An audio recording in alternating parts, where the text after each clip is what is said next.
Welcome to the Fear Archives. Did you know that shopping malls, once the beating hearts of modern society, have become eerie monuments to isolation in recent years? But even in their desolation, they hold an unsettling familiarity, a sense that something or someone is watching. Tonight's story, The Mall Experiment, takes us into the shadows of one such place. If you dare, let's begin. Danny sat in his car, staring at the building in front of him. The shopping mall's towering facade stretched into the night sky, its windows cracked and dark like hollow eyes watching him. The email he'd received a week ago replayed in his mind. "We are conducting a psychological experiment. Your participation will be rewarded with $2,000. Location details below. Arrive promptly at 9 p.m. He could almost hear his sister's voice in his head, chastising him for coming here. "It sounds like a scam," she'd said when he mentioned it. But Danny had brushed her off. What other options did he have? His rent was overdue, his car was on its last legs, and the debts piled on his kitchen counter weren't going to disappear. He needed the money. As he stepped out of his car, the icy wind cut through his jacket, carrying with it the faint scent of mildew and metal. He wasn't the only one here. A few other cars were scattered across the crumbling lot, their owners heading toward the building's entrance. Danny hesitated, but the thought of $2,000 pushed him forward. Inside, 6 others stood huddled near the information desk. There was a burly man with a buzz cut, a nervous-looking teenager in a hoodie, and a middle-aged woman clutching her purse tightly. A tall young woman in a leather jacket caught Danny's eye.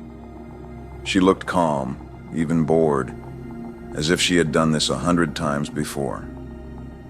The mall's interior was unnervingly pristine, as though it had been frozen in time. Neon signs flickered above darkened storefronts, and mannequins stared out from dusty windows, their blank faces turned toward the group. A man in a gray suit emerged from the shadows, clipboard in hand. His voice was clipped and emotionless. "Welcome. Tonight you are part of an experiment. Your task is simple. Explore, observe, report. At the end, your participation will be rewarded."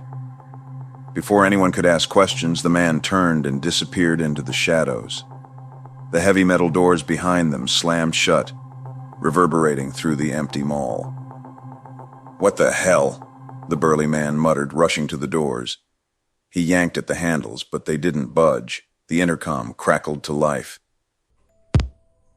"The experiment begins now." The group lingered near the information desk, their unease palpable. The leather-jacketed woman broke the silence. "Look, standing here isn't going to get us out. Let's just figure out what they want, and we'll be done." Danny nodded. "We might as well cover more ground if we split up." The group exchanged reluctant glances, but one by one they dispersed into the mall's dimly lit corridors. Danny's footsteps echoed as he wandered alone. He passed store after store, their displays frozen in time. The toy store caught his attention first. Its window was filled with dusty board games, plastic figurines, and toy robots. His gaze lingered on a small red robot with a chipped paint job. He hadn't seen one like it since he was a kid. As he stared, a faint tapping sound broke the silence. It was rhythmic. 3 taps, a pause, then 3 more. "Hello?" Danny called, his voice shaking slightly. The tapping stopped. Danny wasn't alone for long. He bumped into Carl, the wiry man who had been fidgeting near the back of the group earlier. Carl's face was pale, his hands twitching as he gripped a flashlight. "Did you hear it?" Carl whispered. "Hear what?" Danny asked. "The tapping," Carl said, his eyes darting around. "It's been following me since I left the others." Danny hesitated. He wanted to dismiss Carl as paranoid, but the memory of the tapping sound still lingered in his mind. "Maybe it's part of the experiment," Danny suggested. Or maybe it's something else? Carl muttered, his voice barely audible. The intercom buzzed again, its metallic voice echoing through the mall. Fear is the only way forward. Carl took off without another word, leaving Danny alone once more. As Danny wandered deeper into the mall, the air seemed to grow colder.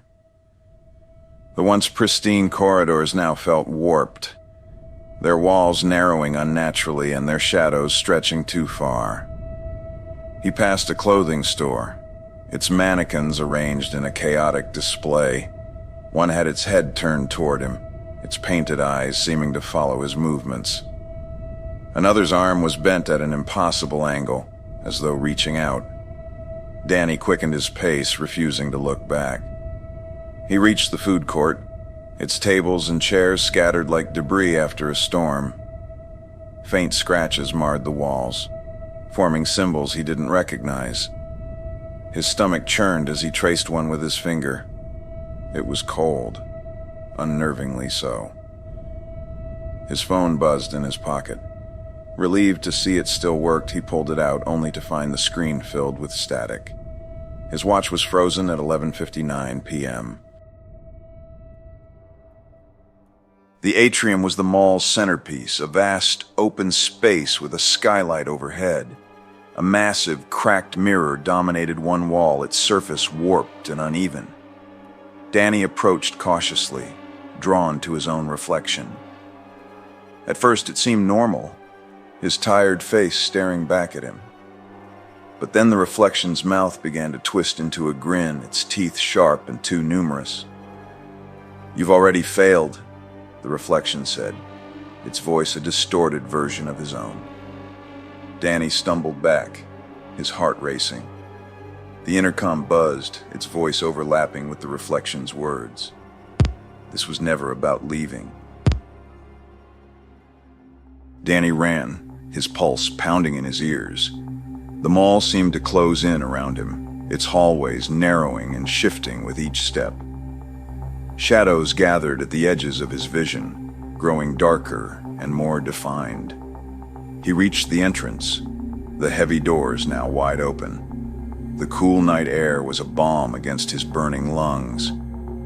But as he stepped outside, he froze. The parking lot wasn't empty. Rows of cars lined the cracked asphalt, their headlights glowing. Each beam was pointed directly at him. The intercom buzzed one last time. "Welcome to Phase 2. The doors slammed shut behind him.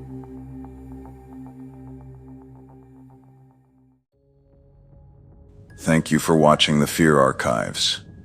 What would you do if the walls around you began to twist and trap you? If this story left you questioning reality, be sure to like, subscribe, and share with fellow fans of psychological horror. Until next time, tread carefully.